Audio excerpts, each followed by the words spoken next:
This is extreme weather.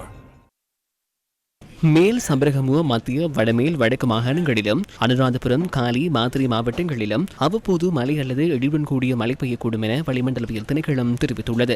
மேல் சபரகமுவ வடமேல் மாகாணங்களின் சில இடங்களில் சுமார் 150 மில்லிமீட்டருக்கும் அதிக கனமழை பெய்ய வாய்ப்புள்ளதாக வளிமண்டலவியல் திணைக்களத்தின் அறிக்கையில் குறிப்பிடப்பட்டுள்ளது.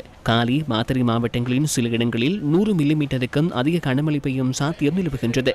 ஊவா கிழக்கு மாகாணங்களின் சில இடங்களில் பிற்பகல் 1 மணிக்கு பின்னர் மழை அல்லது இடியுடன் கூடிய மழை பெய்ய கூடும் எனவும் வளிமண்டலவியல் திணைக்களத்தின் அறிக்கையில் குறிப்பிடப்பட்டுள்ளது.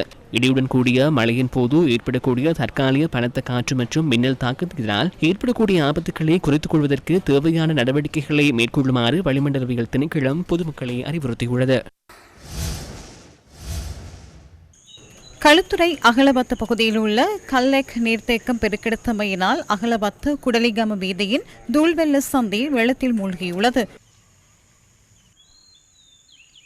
குடாகங்கை பெருக்கெடுத்தமையினால் முலத் சிங்கள மொல்காவ பிரதான வீதியில் எட்டமக சந்தி டம்பல பகுதிகள் வெள்ளத்தில் மூழ்கியுள்ளன.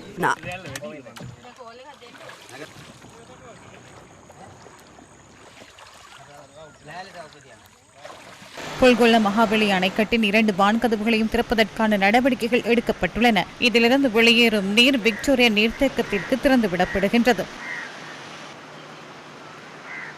தொடர்ச்சியாக பெய்து வரும் மழையினால் யான் ஓயாவின் நீர்மட்டம் அதிகரித்துள்ளதால் அதன் வான்கதவுகள் திறக்கப்பட்டுள்ளன.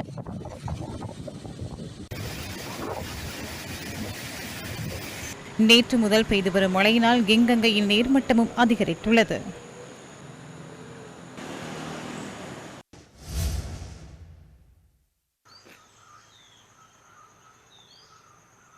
சீரற்ற வானிலையினால் மாத்தளை கியூல பாதையின் குறுக்கே மரம் ஒன்று இன்று அதிகாலை சரிந்து வீழ்ந்ததால் குறித்த வீதியூடான போக்குவரத்து பாதிக்கப்பட்டிருந்தது.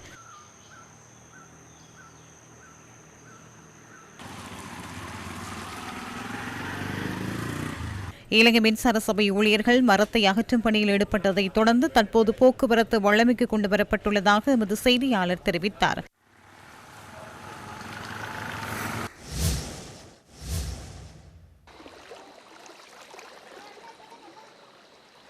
புத்தளம் முந்தல் பிரதேச செயலாளர் பிரிவுக்குட்பட்ட பல கிராமங்கள் வெள்ளத்தினால் பாதிக்கப்பட்டுள்ளன. மதுரங்குழி புப்புதுகம கிராம சேவகர் பிரிவுகளில் உள்ள வீடுகள் வெள்ளத்தில் மூழ்கியுள்ளன. இதனால் புப்புதுகம கிராம சேவகர் பிரிவில் உள்ள ஸ்ரீமாவோபுரம் கிராமத்தில் 65 குடும்பங்கள் பாதிக்கப்பட்டுள்ளதுடன் இவர்களில் 30 குடும்பங்களை சேர்ந்தவர்கள் ஸ்ரீமாவோபுரம் முஹைதீன் ஜுமா பள்ளிவாசலிலும் உறவினர்கள் வீடுகளிலும் தங்க வைக்கப்பட்டுள்ளதாக எமது செய்தியாளர் தெரிவித்தார்.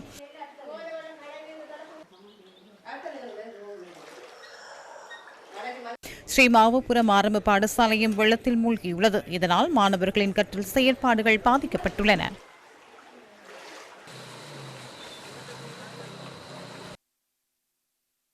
ரத்தினபுரி காலி மொனராகலை மட்டக்களப்பு களத்துறை கொழும்பு புத்தளம் ஆகிய மாவட்டங்கள் கனமழையினால் பாதிக்கப்பட்டுள்ளதாக அனர்த்த முகாமைத்துவ மத்திய நிலையம் அறிவித்துள்ளது. மழையுடனான வானிலையினால் மட்டக்களப்பில் ஒருவர் உயிரிழந்துள்ளார். கடும் காற்றினால் 88 வீடுகளுக்கு பகுதியளவில் சேதம் ஏற்பட்டுள்ளதுடன் புத்தளம் களத்துறை ரத்தினபுரி மாவட்டங்களில் 8 தற்காலிக முகாம்களில் 489 குடும்பங்களைச் சேர்ந்தோர் தங்க வைக்கப்பட்டுள்ளனர். இந்த தற்காலிக முகாம்களில் 1310 பேர் தங்க வைக்கப்பட்டுள்ளதாக அனர்த்த முகாமைத்துவ மத்திய நிலையம் தெரிவித்துள்ளது.